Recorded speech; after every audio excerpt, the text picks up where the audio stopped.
10 are dissolved oxygen, phosphates, nitrates, and pH. In class, 7th and 8th graders chose these tests because they are all indicators of stream water quality.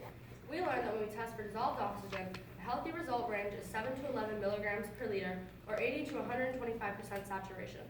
This means that high levels of dissolved oxygen is a sign of healthy water. Another fact we learned is that as temperature increases, dissolved oxygen decreases. For phosphates, the range that is best is less than 0.05 milligrams per liter. If it is greater than 0.1 milligrams per liter, the stream will be impacted. However, there is no state limit for drinking water. This means that it takes very little phosphate to cause a big change in a watershed. Next, nitrates are a chemical that is naturally in water from animal waste. The state standard for drinking water is 45 parts per million. For Class A waters above 2,500 feet, the state limit is 880 parts per billion. And for Class A waters below 2,500 feet, the limit is 8.8 parts per million. However, for Class B waters, the state says 22 parts per million. Our sites are all Class B sites.